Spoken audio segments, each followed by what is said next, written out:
Hi friends, నేను మీ సాయి కృష్ణని. ఈరోజు మన ఛానల్లో మరి ఒక ఇన్ఫర్మేటివ్ వీడియోతో మేము ముందుకు వచ్చానండి. అదేంటంటే, మనం జనరల్గా నిద్రపోయేటప్పుడు తల కింద దిండు అది పెట్టుకొని పడుకుంటాం కదండి. సో అలా తలగడతో నిద్రిస్తే మంచిదా, తలగడ లేకుండా నిద్రపోవడం మంచిదా, అసలు దీని గురించి ఆరోగ్య నిపుణులు ఏమంటున్నారు అన్న విషయం గురించి తెలుసుకుందామండి. అంతకంటే ముందుగా మన ఛానల్ని ఎవరైనా ఫస్ట్ టైం చూస్తున్నట్లయితే ప్లీజ్ సబ్స్క్రైబ్ చేసుకోండి. చాలామందికి తల కింద 2 దిండ్లు పెట్టుకుని నిద్రపోయే అలవాటు ఉంటుంది. డాక్టర్ సూచనల మేరకు ఇప్పుడు ఒక్కటి కూడా లేకుండా నిద్రపోవాలంటే ఇబ్బందిగా ఉంటుంది. ఫలితంగా రాత్రంతా దాదాపు నిద్ర పట్టని పరిస్థితి దాపరిస్తుంది. అసలు 2 దిండ్లు వాడటం వల్ల ఎలాంటి సమస్యలు వస్తాయో మనం ఖచ్చితంగా తెలుసుకోవాలి. దిండుపై పడుకోవడం వల్ల అనేక శారీరక సమస్యలు తలెత్తుతాయని నిపుణులు చెప్తున్నారు. అన్నిటికంటే దీని ప్రభావం వెన్నుముకపై ఉంటుంది. అందుకే పడుకునేటప్పుడు వెన్నుముక నిటారుగా ఉంచడం మంచిది.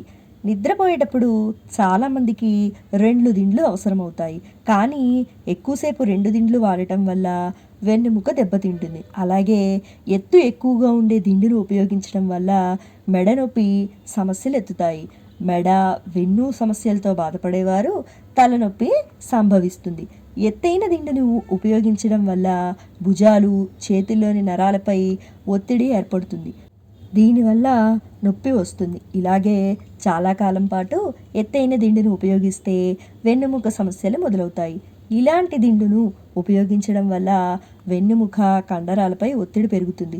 ఇది నొప్పిని పెంచుతుంది. కండరాలు దెబ్బతినవచ్చు. కాబట్టి అవసరమైతేనే సన్నని దిండుపై నిద్రించడానికి ప్రయత్నించండి. అసలు దిండు లేకుండా నిద్రపోతే ఇంకా మంచిది. మొదట్లో కొంత అసౌకర్యంగా అనిపించినా తర్వాత అలవాటు అవుతుంది. సో విన్నారు కదండి, మనం తల కింద దిండు పెట్టుకొని పడుకుంటే మంచిదా, పెట్టుకోకుండా ఉంటే పడుకుంటే మంచిదా అన్న విషయం గురించి మన ఆరోగ్య నిపుణులు ఏం చెప్తున్నారో తెలుసుకున్నాం కదా. నా వీడియో మీకు ఇన్ఫర్మేటివ్గా అనిపించిందని అనుకుంటున్నాను. నా వీడియో మీకు నచ్చినట్లయితే లైక్ చేయండి, షేర్ చేయండి. కొత్త వాళ్ళు మన ఛానల్ చూస్తున్నట్లయితే ప్లీజ్ సబ్స్క్రైబ్ చేసుకోండి. మరి ఒక ఇన్ఫర్మేటివ్ వీడియోతో నెక్స్ట్ వీడియోలో కలుద్దామండి. Thanks for watching.